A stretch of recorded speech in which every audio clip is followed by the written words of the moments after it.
My parents offered me a spot on their family vacation, but only if I covered my own expenses. I politely declined. Moments later, a notification popped up. My card had already been charged for their flights, hotels, and even spa treatments. Immediately opened my banking app, hit dispute all, and froze the card. At the airport gate, my brother texted, "They're denying our tickets." "What did you do?" I simply replied, "Exactly what you said. I'm paying my own way." The next day, they showed up at my house. When my parents informed me they were heading to Hawaii and that I could join if I footed the entire bill, I didn't argue. I just smiled and said no thanks. Figured they'd return with some tacky souvenirs and a mild sunburn, and I'd carry on with my life as usual. Certainly didn't expect them to try and financially drag me along. It was a week before. Their departure, when I first sensed something, was off. I was checking my credit card app to ensure I had enough available credit for a business equipment purchase. That's when I saw it. $11,500 in charges. Airline tickets, a beachfront resort in Maui, spa packages, pre-booked fine dining, and some romantic excursion clearly not meant for me. I initially assumed it was a fraud attempt until I saw the email confirmation tied directly to my name and address. I called the resort. My parents had booked a lavish trip for themselves, my sister and her boyfriend, all under my name and on my card. They knew I'd never agree if they'd asked. I suppose they thought they could pass it off as a misunderstanding. Later, or maybe they hoped I wouldn't notice until it was too late to act. What they didn't account for was my unwillingness to be manipulated. I didn't even bother calling them.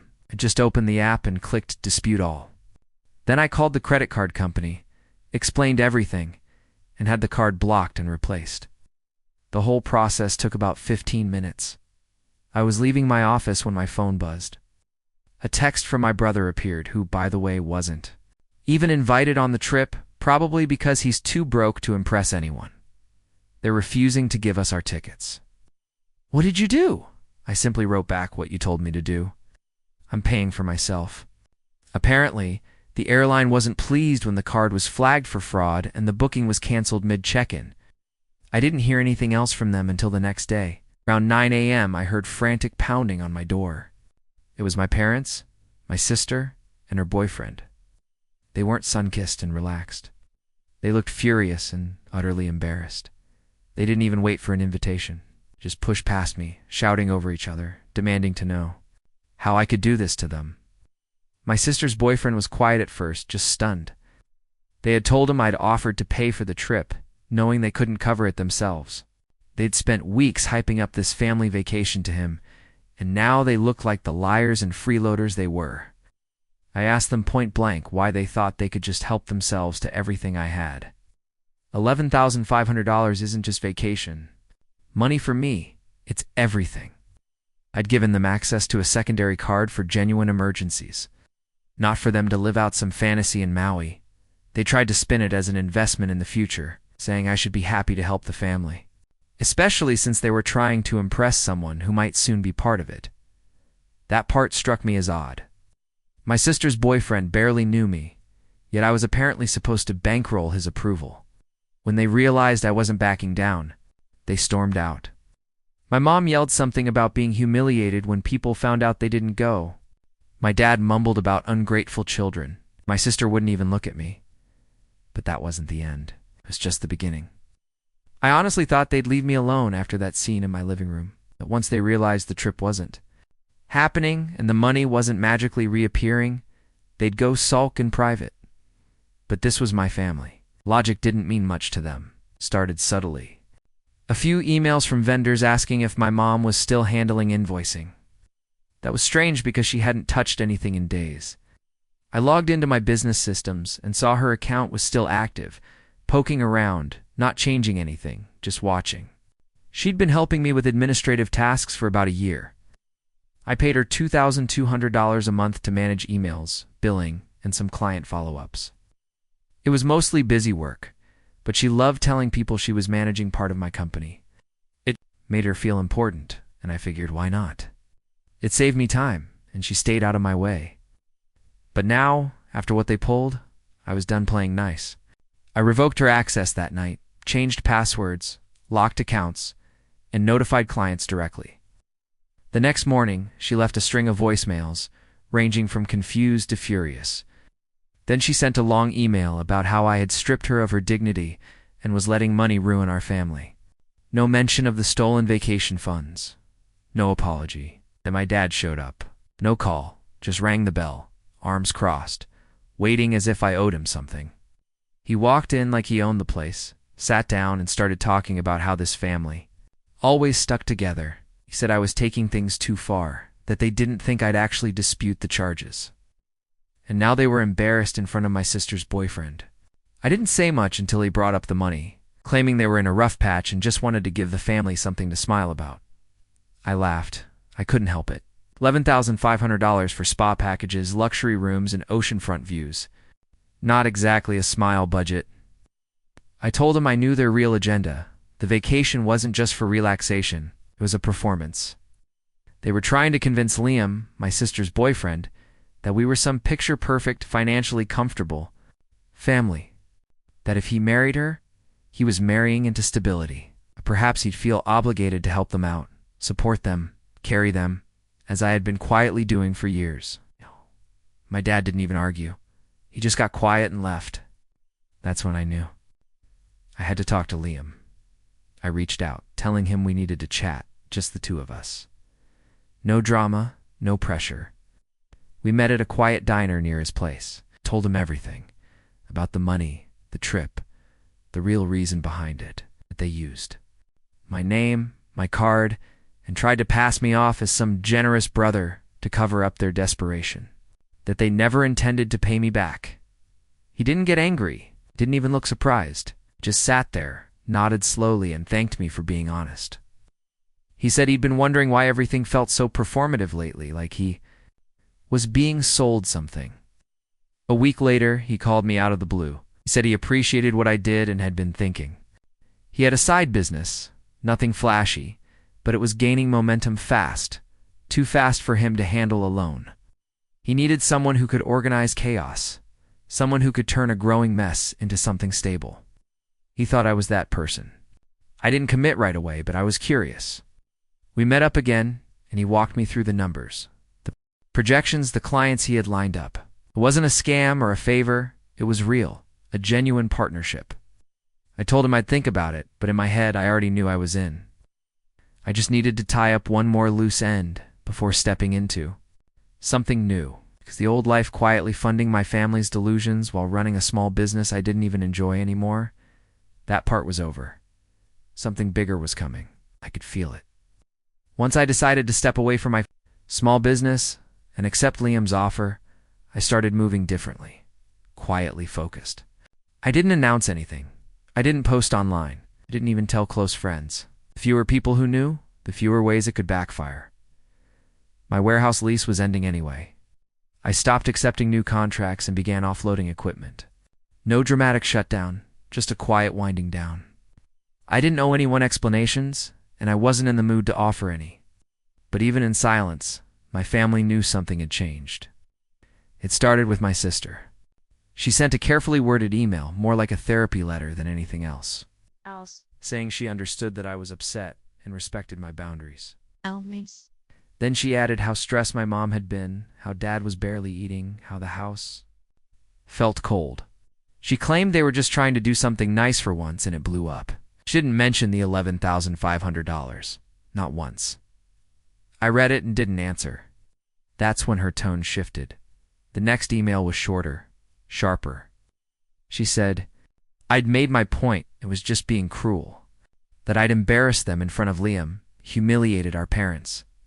And if I thought I could just walk away after everything they did for me, I was delusional. That part stuck with me. Everything they did for me, I guess in her mind. Housing and feeding me as a child came with interest. I left it unread. A day later, my mom called. I didn't answer. She left a voicemail.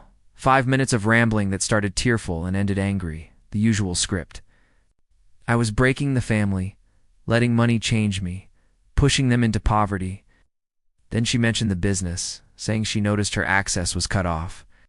She called it an overreaction, as if skimming thousands off my card and trying To manipulate a stranger into supporting their retirement was just an awkward dinner conversation. That voicemail was followed by one from my dad. He skipped the guilt and went straight to rage. Said he'd lost his consulting contract. Apparently someone called him out for billing hours he never worked. He blamed me for starting the chain. Reaction, saying I made him look bad, and he can't get anything going now because of the mess I made. As if any of this was my doing. Then came the moment I knew they were spiraling. They emailed me jointly this time with an offer to start paying me back for the vacation. $100 a month.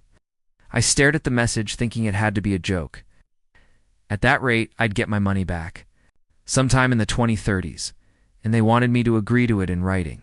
Probably so they could use it as leverage later and claim I'd accepted the terms. I replied with exactly one sentence. No, that was it. After that, it got personal.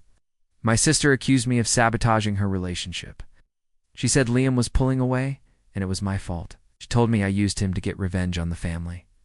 That I poisoned him with lies, made him doubt her. Now she looked pathetic in front of someone she wanted to marry. That accusation made me realize something. She wasn't mad about the breakup. She was mad about the exposure. Liam saw behind the curtain, and now she couldn't spin things anymore. I called Liam the next day. I didn't pressure him or ask for details. I just told him that no matter what happened with my sister, I appreciated him for listening, for being straight with me, and for the opportunity. He thanked me for the same. That evening, he ended things with her. And that's when everything exploded. My phone lit up like a Christmas tree. Calls, texts, voicemails, emails, all of them furious. My mom screamed about how I ruined my sister's future. My dad said I was no longer part of the family. Sister said she hoped I'd end up broke and alone and that Liam was only using me. They called me a snake, a traitor, a disgrace. They made it clear I was dead to them. What they didn't know was that I had just secured my future. Liam and I were finalizing contracts for the new venture. My cut would be substantial, well beyond what I ever earned from the small business. I wasn't rolling in money yet, but I was on the path. For once, I could breathe without wondering what corner of my life they'd try to control next. And the $11,500 that was already in the process of being returned thanks to the fraud dispute, I wasn't losing sleep over it anymore. I'd spent years being the backup plan for people who never had one of their own. Now they'd have to figure it out without me. After Liam broke up with my sister, everything in my family's world unraveled quickly. The breakup wasn't quiet either. Apparently she had told her friends they were already ring shopping, even hinted at a possible engagement party. She was crushed, not because she lost him, but because she lost the image, the future she'd built in her head. She posted a dramatic message on social media, something about betrayal, snakes in the grass, fake family. She never named me, but everyone in our circle could figure it out. For the first time, I saw how widespread their manipulation had been. Mutual friends reached out, trying to get both sides. A couple of them even took her side. That was fine. I didn't need to defend myself to anyone. I buried myself in work with Liam's startup. It was all real now. Contracts signed, systems integrated. Clients on board, and the numbers better than expected. We were projecting nearly $9,000 a month for me in the first quarter alone. After scraping by for so long, it felt surreal. Then, out of nowhere, something unexpected happened. About 3 weeks into this new chapter, I received a letter, a real one, handwritten, delivered to my mailbox, no return address. I recognized the handwriting immediately. It was from my sister's ex-husband. I hadn't spoken to him in years. Their divorce was messy, and my family practically excommunicated him afterward. I never knew the full story, just that he wasn't right for her and disrespected the family. Classic lines. But now here he was, writing to me. The letter was short. He said he'd heard about everything that went down through mutual acquaintances. He wasn't surprised. It was the same pattern he experienced when he was married to my sister. He said he got out before they could drain him dry, and he was sorry I didn't get out sooner. Then, at the bottom, a peculiar sentence. If you ever want something solid, give me a call. I might have a better seat for you at my table. That phrase stuck with me. I debated for a day. Then I called him. We met for lunch at a neutral place. No pressure. He was doing better than I expected. Remarried, running a specialized logistics firm downstate. He said he needed someone sharp to manage one of the regional operations, someone who wouldn't flinch under pressure or crumble when things got tense.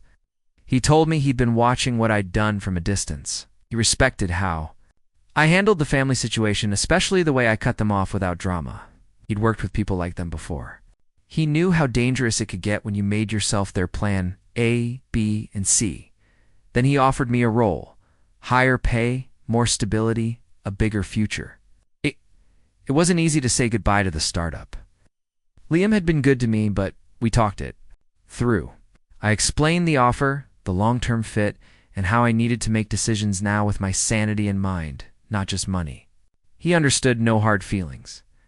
He even offered to introduce me to investors if I ever wanted to circle back later. That kind of respect. I hadn't felt that from anyone in my family in years. By the end of that month, I'd officially closed my small business and transitioned into the new role. My first paycheck was just under $9,000. Clean, earned, mine.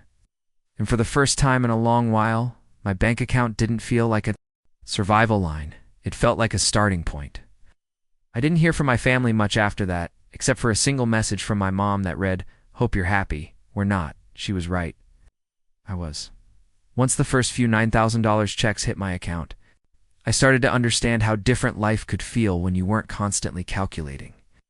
How many days late a payment could be before someone noticed. I moved into a better apartment. Clean, quiet, not luxurious. But it didn't have leaky faucets or cigarette smoke baked into the walls. Nice. I stopped living like I was one broken appliance away from disaster. No one knew I'd closed my business except Liam and a few old clients. I didn't post about the new job, didn't share anything online. I wasn't hiding, I just wasn't broadcasting. I'd learned that good news had a way of turning toxic when the wrong people felt excluded from it. But silence has a way of drawing attention. And sure enough, it started with a knock at my door. It was my mom. I hadn't seen her in person since the day they barged into my house over the canceled vacation. Now, here she was, holding a Tupperware of something like we were neighbors. Not people who'd cut ties over $11,500 in years of manipulation. She didn't ask if she could come in. She just said she was worried about me, that she wanted to make sure I was okay after everything. I didn't open the door more than a crack. I asked her how she found my new address. She said something vague about a Christmas card list and our shared family resources, which told me everything I needed to know. She'd found it through some old shared login or snooped through mail before I officially updated everything. When she realized I wasn't letting her in, her tone changed. She said it felt wrong for a son to shut his mother out like this, that families forgive. I asked her if she had any intention of paying back the money they spent. She blinked as if the question surprised her. Then she said, "It wasn't about the money, Kevin. You made it about the money." I closed the door. That same evening, I got a fraud alert from the bank. Someone had tried to reset the password on one of my oldest business checking accounts, one I hadn't touched in over a year. It still had a few $100 sitting in it, just enough for someone to think it might be worth trying. The recovery. Email on the attempt was an address tied to my dad. I froze the account, changed everything again, and filed a report. I knew it wouldn't go far legally, but I wanted it documented. It wasn't the money. It was the message. They were trying to get back in any way they could. I didn't hear from them for a few days. Then my sister sent me a text. "You're pathetic, running from your own family and hiding behind other men." That one actually made me pause. I knew exactly what she was doing, trying to poke the one bruise she thought still hurt, that I wasn't strong enough to face them, that I'd let Liam and her ex-husband rescue me, that I couldn't make moves without being someone's side project. It was so transparent it would have been funny if it weren't so tiresome. I didn't reply, but then something unexpected happened. One night, around midnight, I got a call from an unknown number. I don't usually pick those up, but something told me to answer. It was my brother. He sounded off, tired, maybe drunk. I couldn't tell. He didn't waste time. "I didn't touch your accounts," he said. I sat up. "What?" "I know what they're saying. That I helped? That I gave them your info." I didn't. I didn't know what to say. We hadn't spoken in months. He wasn't. even supposed to be involved in all this? But with my family, nobody was ever truly on the sidelines. They're desperate, he said. They've been trying to figure out a way to make you make it right.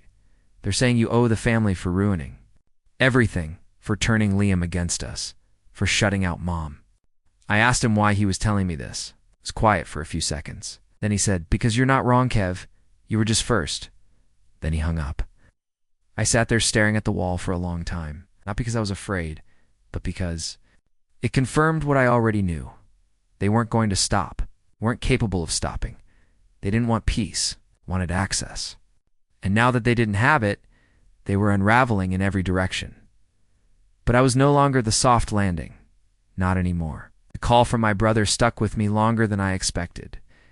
I hadn't heard him sound that sober in years. He always drifted around family chaos like it didn't affect him. Now he sounded like someone who'd finally realized the storm had a center, and it wasn't me, it was them. I didn't respond to him, not then. I appreciated the warning, but I had other things to focus on. The job with my sister's ex-husband, David, was going better than expected. What started as a regional operations role turned into something closer to a full-on partnership. He trusted me with key accounts, decision-making power, even client strategy.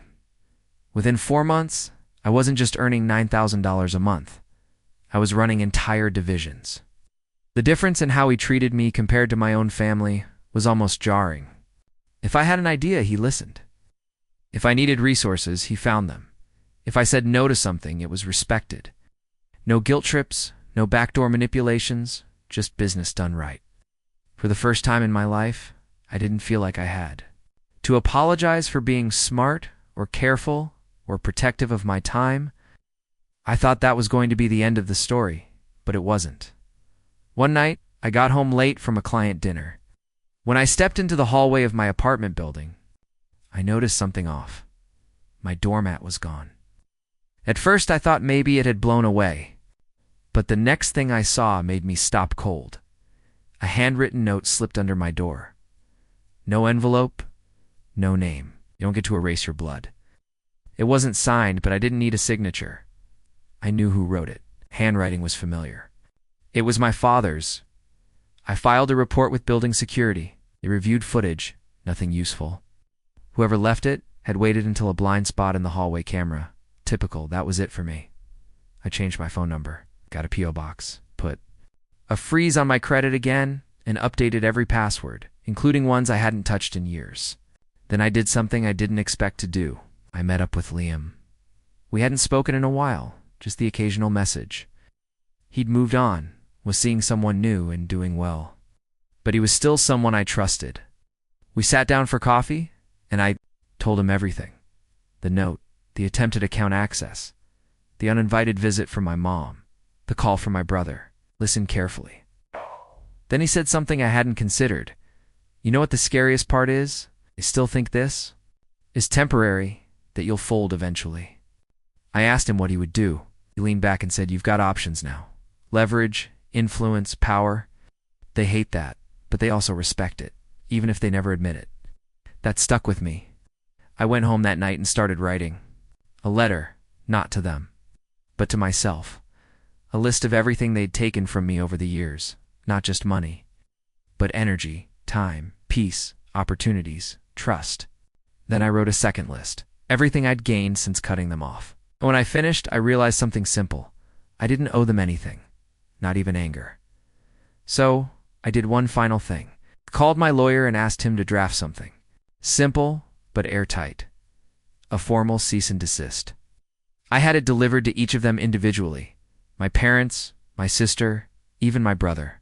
It wasn't aggressive, just clear. Any further contact, direct or indirect, would result in legal action. I wasn't bluffing. They didn't respond, not a word.